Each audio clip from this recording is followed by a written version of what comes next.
지난 수요일이었습니다. 우리 교회가 협력하고 있는 베트남의 황재혁 선교사님이 저희 교회에 오셔서 말씀도 전해주시고 선교 보고도 해주셨어요.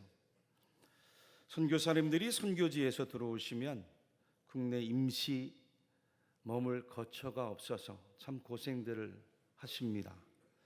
다행히도 우리 교회는 선교사님들이 오시거나 외부의 손님들이 오시면은 잠깐 머물 수 있는 게스트하우스가 있어서 얼마나 고맙고 감사한지 몰라요. 선교사님도 서울에서 머물다가 내려오셨길래 서울에 머물 곳이 있었습니까? 라고 여쭈었더니 우리에게 본죽으로 알려진 본 IF 회사에서 선교사님들을 위한 게스트하우스를 운영한다는 거예요. 미리 신청만 하면 한 달 정도 가족이 함께 머물 수 있는 시간들을 주어진다고 해서 그 이야기를 듣고 그 본죽 회사가 얼마나 고맙고 감사하던지 가끔 한 번씩 본죽을 저는 그 회사하고 아무런 관련이 없습니다. 주문해서 먹었는데 종종 더 자주 이용해야 되겠다라는 생각이 들었어요. 그리고 나서 그 본죽을 창업하고 운영하는 대표분이 어떤 분이길래 이렇게 마음씨가 좋은가 하고 한번 찾아봤어요. 김초로 회장이란 분인데 정성이란 책도 내시고 현재 1800여 개의 가맹점을 운영하시면서 국내 한식 이 프랜차이점으로는 1등을 달린다는 거예요.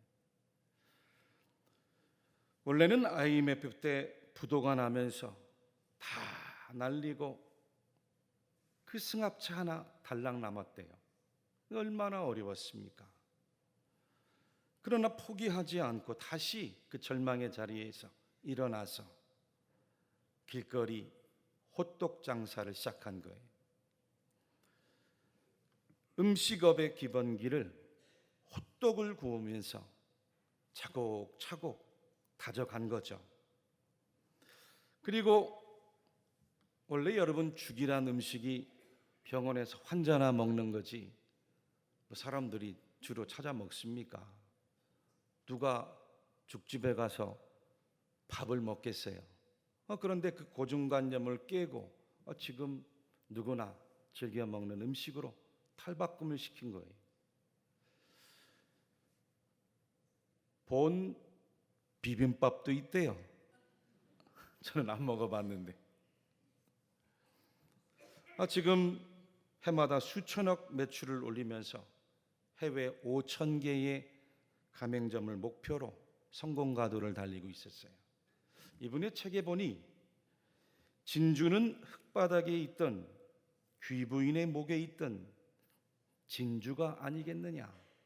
남들이 볼 때는 호떡이나 파는 노점상 아저씨에 불과할지 몰라도 나는 나 자신을 그때부터 이미 외식 사업가라 생각을 해 조그만 그 호떡 리어가를 나의 사업장으로 여기면서 최선을 다해 미래를 바라보며 일해왔다는 거죠.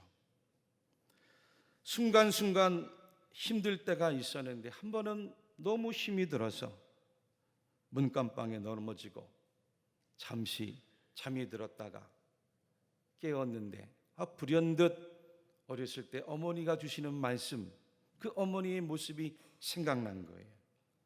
어머님이 수십 년간 홀로 5 자녀를 키우셨는데 집안에 일이 있을 때마다 자녀들에게 이렇게 말했다는 겁니다. 장에 가면 소도 보고 말도 본다. 장에 가면 소도 보고 말도 본다. 여러분이 얼마나 평범한 이야기입니까? 무심한 이야기죠.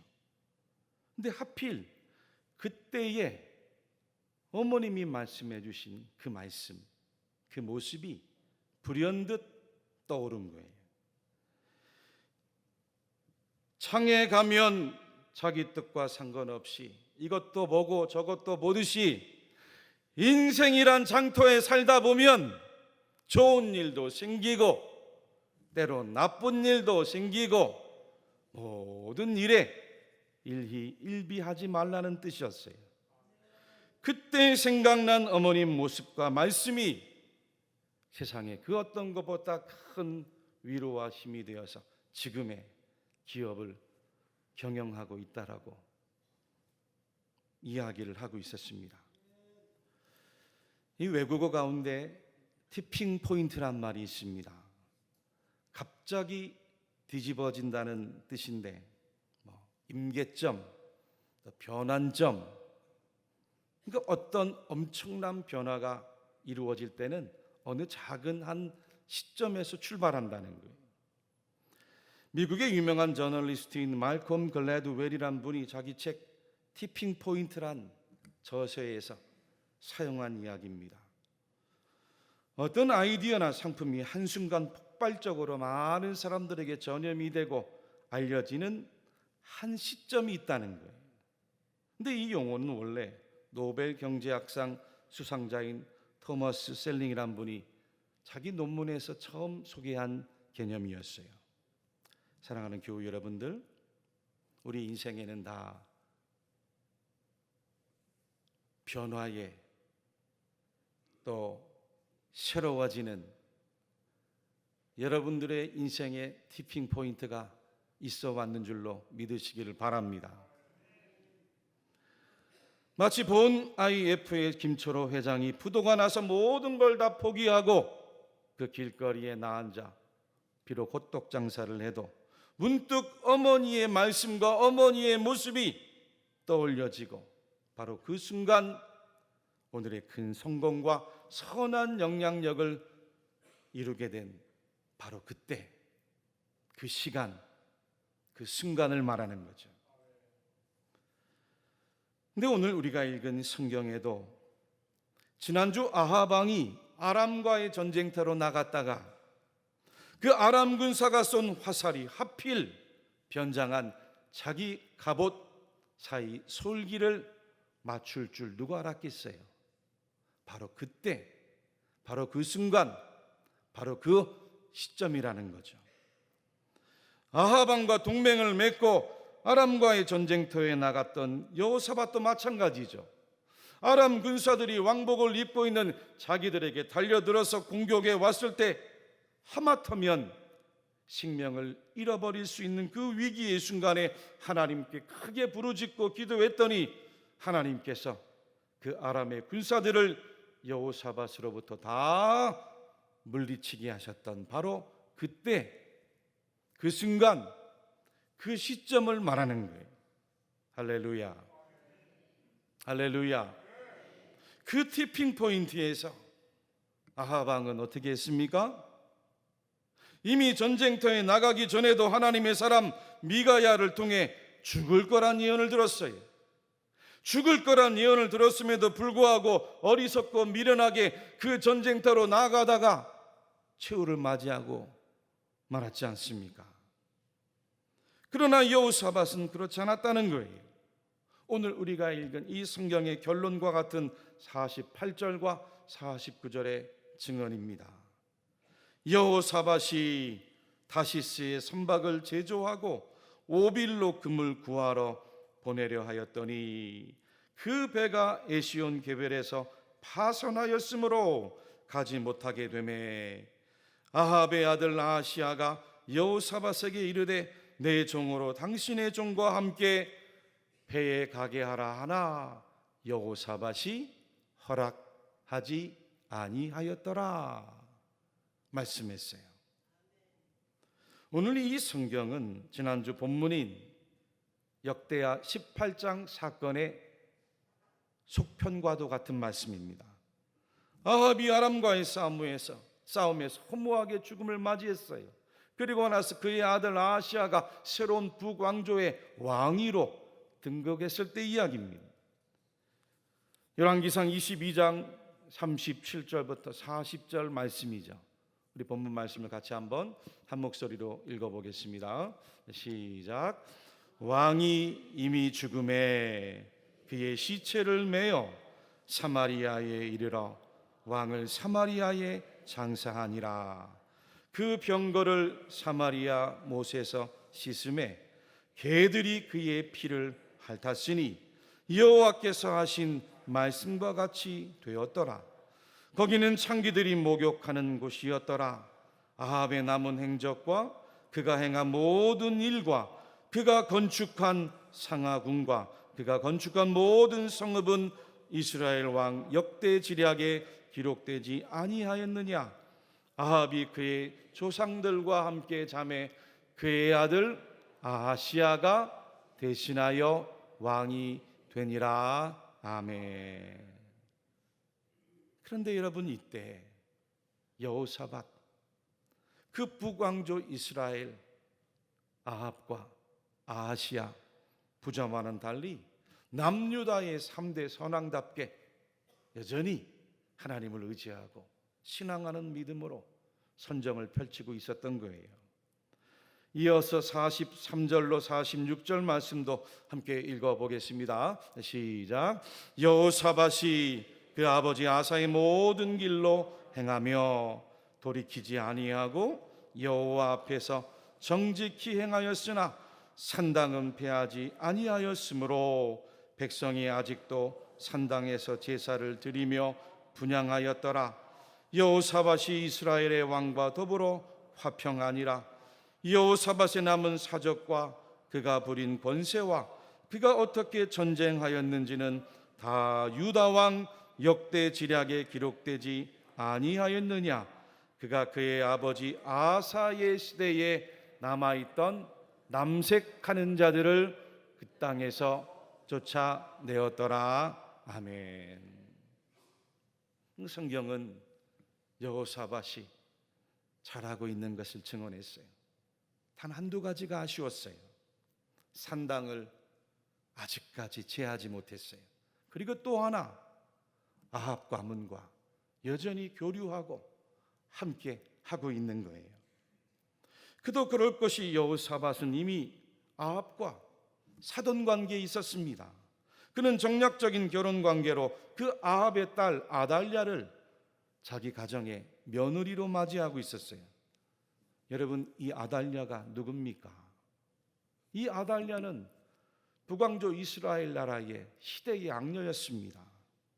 아달랴는 자기 부모인 아합과 이세벨만큼이나 철저한 바알 숭배자로 나중에 남유다 왕조에도 그 바알 숭배의 씨를 퍼뜨린 악녀였어요. 자기 남편이자 여호사밧의 아들인 여호람 왕이 질병에 걸려서 죽고 자기가 낳은 아들 아하시야가 뒤를 이었다가 피살당해서 죽자 손자 요아스를 앞세우고 뒤에서 6년 동안 섭정을 하면서 다윗 가문의 씨를 말리려 했던 아주 악한 여자였어요. 이런 일 때문에 여호사밧이 아합과 동맹을 맺고 길르앗 라못을 되찾는다고 전쟁터에 나가 지휘하다가 그만 죽을 고비를 넘기지 않았습니까? 그런데 이번에 또 어떤 일이 일어났습니까? 그 아합의 아들인 아하시야와 함께 다시스에서 배를 만들고 오빌에서 금을 수입하려는 계획을 세운 거예요. 근데 여러분, 이 여호사밧 그 계획을 오늘 누가 맡고 계십니까? 하나님이 여호사밧과 아하시야의 계획을 맡고서 계셨어요. 조금 전에 읽었던 48절과 49절에서 여호사밧이 다시스의 선박을 제조하고 오빌로 금을 구하려 보내려 하였더니 그 배가 에시온 게벨에서 파선하였으므로 가지 못하게 되매 아합의 아들 아하시야가 여호사밧에게 이르되 내 종으로 당신의 종과 함께 배에 가게 하라 하나 여호사밧이 어떻게 해요? 허락하지 아니하였더라. 이들이 만든 배가 에시온 게벨에서 파선했습니다. 역대하 20장 말씀에는 그 이유를 가리켜서 다음과 같이 증언했습니다. 오늘 본문과 병행 본문입니다. 같이 한번 역대하 20장 35절에서 37절도 함께 읽어보겠습니다. 시작. 유다 왕 여호사밧이 나중에 이스라엘 왕 아하시야와 교제하였는데 아하시야는 심히 악을 행하는 자였더라. 두 왕이 서로 연합하고 배를 만들어 다시스로 보내고자 하여 에시온 게벨에서 배를 만들었더니 마세라 사람 도다와후의 아들 엘리에셀이 여호사밧을 향하여 예언하여 이르되 왕이 아하시야와 교제함으로 여호와께서 왕이 지은 것들을 파하시리라 하더니 이에 그 배들이 부서져서 다시스로 가지 못하였더라. 아멘. 그렇습니다. 잘 영적으로 분별해야죠. 여호사밧이 더 이상 이 아합 가문과 동행하는 것은 하나님의 뜻이 아니었어요. 아합도 그의 아들 아하시야도 모두가 바알을 숭배하는 자들이었습니다. 여호사밧은 살아계신 하나님을 신앙하는 자예요. 아합 왕과 동맹을 하다가 전쟁터에서 패한 적이 있었습니다. 죽을 뻔했어요. 더 이상 아합 가문과 함께 하다가는 여호사밧도 망하는 길로 갈 것이 불보듯 뻔한 일이었어요. 그래서 하나님께서는 그 다시스에서 여호사밧과 아하시야가 만든 배가 에시온 게벨에서 파선하도록 만드신 거예요. 할렐루야. 배가 어떻게 파선했는지 성경은 자세하게 기록하고 있지 않습니다. 중요한 건 그 배가 파선한 것을 보고 여호사밧 왕이 뒤늦게 나중에 하나님의 뜻임을 깨달아 한 거예요. 아람과의 전쟁터에서 미가 선지의 예언대로 그 아합이 입은 갑옷 솔기 사이를 화살이 날라와 쏘아 죽이는 것을 보고 깨달아 알았어요. 지금도 마찬가지입니다. 마레사 사람 도다와후의 아들 선지자 엘리에셀이 예언한 것을 듣고 깨닫고 있는 거예요. 그래서 여호사밧은 어떻게 행동했다고요? 열왕기상 22장 49절에서 아합의 아들 아하시야가 여호사밧에게 이르되 내 종으로 당신의 종과 함께 배에 가게 하라 하나 여호사밧이 허락하지 아니하였더라. 믿습니까? 교우 여러분, 우리들이 살아가는 인생에도